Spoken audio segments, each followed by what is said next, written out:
Assalamualaikum warahmatullahi wabarakatuh. Ketemu lagi di channel Indra Edu. Bagaimana kabarnya kalian semua? Semoga semuanya diberikan kesehatan oleh Allah Subhanahu wa taala. Semoga apa yang kalian harapkan, apa yang kalian cita-citakan di semester ini bisa tercapai, hasilnya bisa lebih meningkat daripada semester sebelumnya. Oke, untuk pembahasan kali ini kita akan membahas tentang konsep harmoni dalam keberagaman, yaitu materi pendidikan Pancasila kelas 11 SMA, MA, SMK sederajat kurikulum merdeka. Seperti biasa, sebelum kita lanjut kepada pembahasan, mari subscribe terlebih dahulu, like, komen, dan boleh share kepada rekan-rekannya supaya kita semua bisa menebar manfaat yang lebih banyak lagi. Nah, sebelum kita melanjutkan kepada tujuan pembelajaran, ada beberapa pertanyaan yang akan kita diskusikan nanti. Yang pertama, pertanyaannya, bagaimana pendapatmu tentang keberagaman di Indonesia? Yang kedua, pertanyaannya adalah, bagaimana keberagaman dapat mempengaruhi kehidupan bermasyarakat? Adapun yang berikutnya yaitu tujuan pembelajaran. Dalam tujuan pembelajaran kali ini, peserta didik diharapkan mampu yang pertama, memahami konsep harmoni dalam keberagaman. Yang kedua, peserta didik diharapkan mampu mengidentifikasi manfaat keberagaman dalam kehidupan. Tujuan pembelajaran yang ketiga, peserta didik diharapkan mampu menganalisis faktor pendorong dan penghambat harmoni. Arti penting harmoni. Apa sih yang dimaksud dengan arti penting harmoni?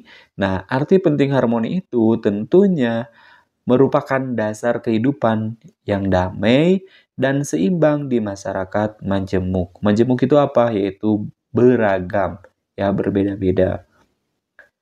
Nah, selain sebagai dasar kehidupan yang damai, arti penting harmoni itu merupakan pula membantu mencegah terjadinya konflik sosial akibat adanya perbedaan budaya.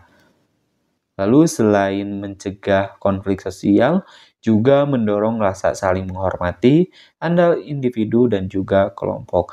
Jadi dengan adanya harmoni ini, kita harus pandai-pandai menerapkan, harus pandai membiasakan diri gitu ya, dalam menghadapi kemajemukan yang ada, supaya kita bisa membantu mencegah, setidaknya bisa meredakan terjadinya konflik sosial akibat perbedaan yang ada. Harmoni dalam keberagaman itu merupakan pula keselarasan hubungan dalam masyarakat yang beragam.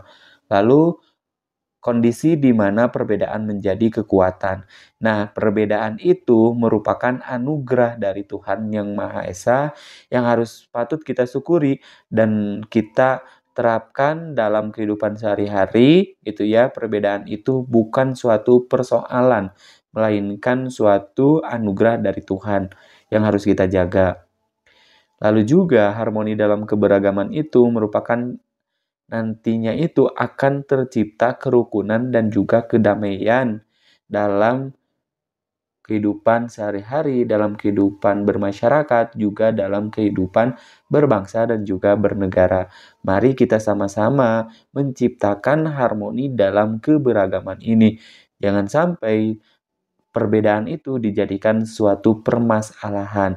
Justru perbedaan itu bukan suatu masalah, melainkan sebuah kekuatan, sebuah kekayaan yang harus kita syukuri, ya.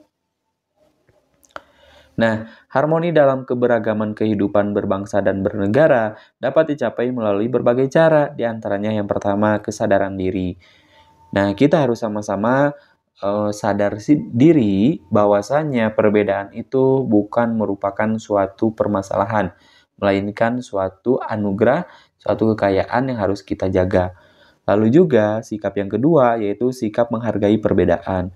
Yang ketiga harus adanya sikap saling toleransi, saling menghargai.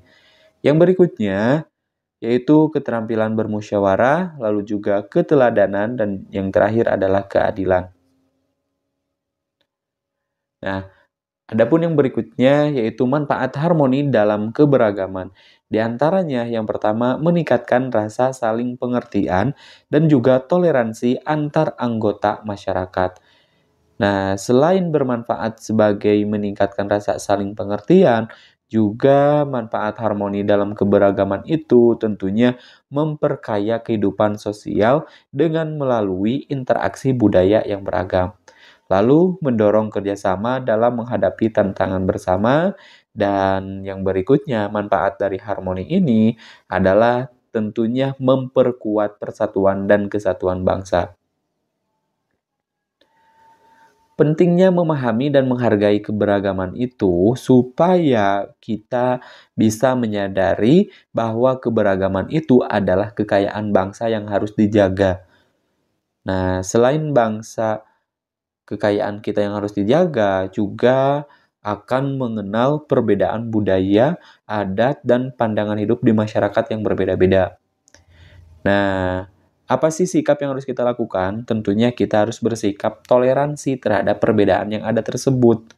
Itu ya, jangan dijadikan sebagai konflik atau jangan dijadikan sebagai suatu permasalahan yang menghalangi kita gitu ya dalam berperilaku sehari-hari kita.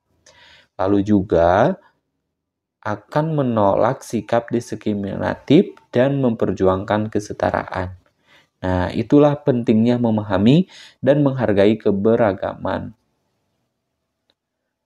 Faktor pendorong terwujudnya harmoni dalam keberagaman itu, diantaranya faktor yang pertama adalah mengurangi kesalahpahaman melalui komunikasi yang terbuka.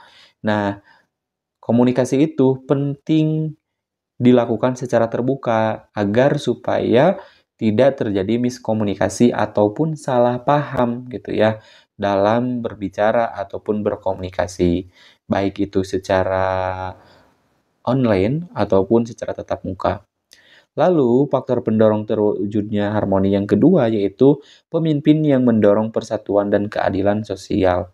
Nah, jadi sosok pemimpin itu sangat diperlukan dalam sikap adil, seimbang, gitu ya, tidak berat sebelah, tidak membeda-bedakan antara kelompok yang satu atau suku yang satu dengan suku yang lainnya, atau budaya yang satu dengan budaya yang lainnya. Lalu, faktor yang ketiga yaitu mempererat hubungan antar individu melalui kegiatan bersama. Nah, selain faktor pendorong, tentunya ada faktor penghambat terjadinya harmoni. Yang pertama, faktor penghambatnya itu adalah adanya sikap stereotip atau berprasangka, persepsi negatif terhadap kelompok tertentu. Nah, ini adalah salah satu hal atau salah satu faktor yang harus kita hindari, yaitu berprasangka buruk ya atau suudzon. Yang kedua, diskriminasi. Nah, diskriminasi itu merupakan perlakuan yang tidak adil berdasarkan perbedaan. Lalu faktor penghambat yang berikutnya adalah kurangnya pendidikan.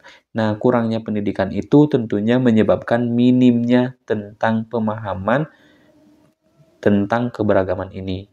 Yang keempat, faktor penghambatnya itu adalah penyebaran hoax, informasi palsu yang memicu terjadinya perpecahan. Sehingga dengan kurangnya pendidikan itu sangat nyambung dengan penyebaran hoax. Kalau kita kurangnya pengetahuan yang luas, makanya kita akan kemakan informasi yang palsu ini. Tapi kita harus pandai-pandai menyaring tentang informasi palsu ini, gitu ya, atau informasi hoax ini, supaya kita tidak terjerumus kepada hal-hal yang tidak diinginkan. Nah, kesimpulannya yang pertama, harmoni dalam keberagaman itu tentunya akan menciptakan masyarakat yang damai juga sejahtera.